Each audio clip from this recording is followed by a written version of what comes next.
Welcome back to The Matrix, everyone. Today's video, I'll be going over the Spring 2024 anime that I'm watching and my recommendation if they're worth the watch. So let's begin with our first anime, Spice and Wolf. Hollow, a powerful wolf deity, was once celebrated in the village of Paslo for ensuring prosperous harvests. Over time, as the villagers grew more independent, her presence diminished into legend. When Kraft Lawrence, a wandering merchant, arrives in Paslo, Hollow proposes a partnership. She will aid his ventures if he helps her return to her northern homeland of Yotsu. Recognizing Hollow's keen insight into human nature, Lawrence agrees to the deal. With Hollow's sharp negotiation skills at his side, Lawrence moves closer to achieving his dream of establishing his own shop. However, as he and Hollow travel in search of business opportunities, Lawrence discovers that his goals are evolving in ways he hadn't anticipated. As a fan of the original Spice and Wolf that came out in 2008, I was extremely thrilled to see this legendary anime getting a remake that is so well done and pays respect to the original anime. This is a must-watch anime, especially if some of you are craving a bit more Frieren or its style of anime that revolves around journey. I highly recommend it, and all I have to say is let them cook.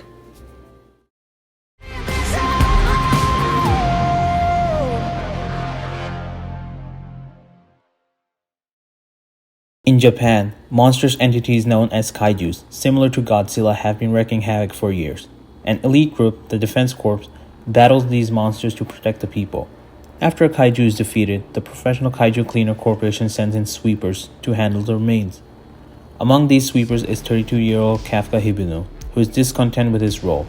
From childhood, Kafka dreamed of joining the Defense Corps to fight kaijus but has repeatedly failed to achieve this goal. Settling for a job that pays the bills, his resolve wanes until he meets Leno Ichikawa, an eager 18-year-old new member of his cleaning crew. This encounter rekindles Kafka's military ambitions. A twist of fate brings Kafka face to face with a parasitic kaiju that transforms him into a humanoid monster by entering his body through his mouth. Armed with this new monstrous abilities, Kafka decides to pursue his dreams of joining the Defense Corps once more.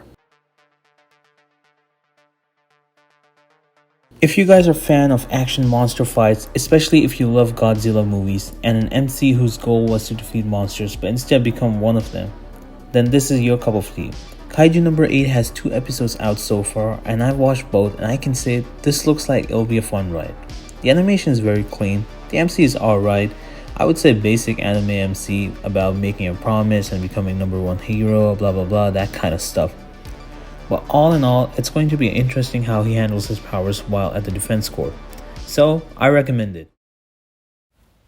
Also, I don't care what you guys say. I hate her. I just hate her. I hate her already. I don't care how friendly she becomes later on, how much of a loving character she becomes, or she has a change like Nino. I hate her for what she did to that car. I just hate her.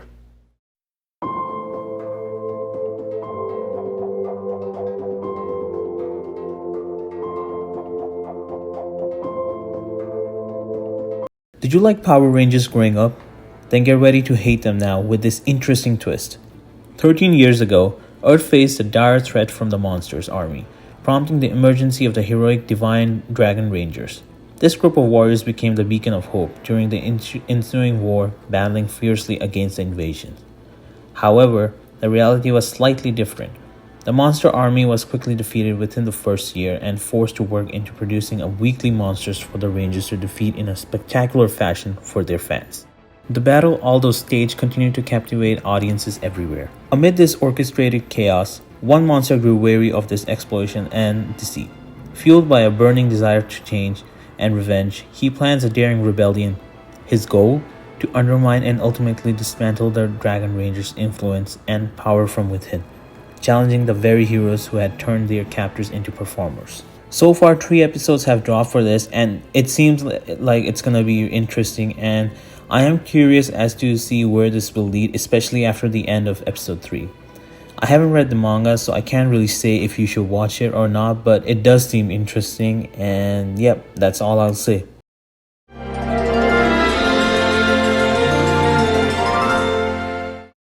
I don't even know if I want to give a summary for this one. I mean, come on, it's Konosuba. I like season 1 of Konosuba, and season 2 it got way better. And then the movie happened, which made it one of my favorite series ever. Safe to say they did not lose their touch with the anime, and season 3 has been amazing so far, especially as Kazuma gets kidnapped by a young princess. Yeah, that happened.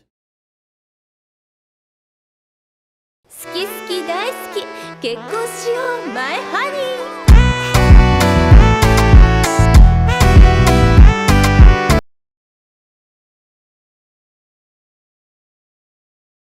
Yeah, that's all. That's all the reason you need to watch this anime, Kurumi.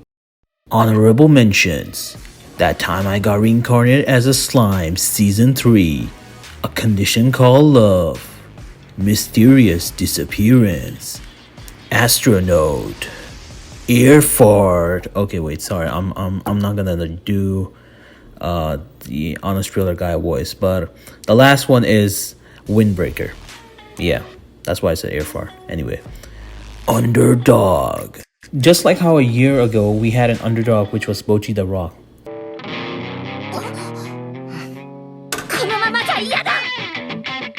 I feel like this one is going to be the same. 4 young women, an artist who quit drawing, a retired idol wishing to prove her worth, a hot-headed VTuber, and a mysterious composer band together on the late-night streets of Shibuya to form an anonymous artist group called Jelly. The anime is called Jellyfish Can't Swim in the Night, and it's by the same studio that did Oshinoko. Animation is promising, and story seems really promising too, so yeah, give it a watch. These are so far all the anime I'm watching, guys, and since the season just started and we are only 2 or 3 episodes in, I don't plan on dropping any of them. But if you want to stay updated, please follow us on Twitter for live updates. Hope you guys enjoyed watching this video, and if you did, please consider giving a like. If you're new to the channel, please subscribe and don't forget to hit the bell notification icon. With that being said, guys, I'll see you next time right here in the Matrix.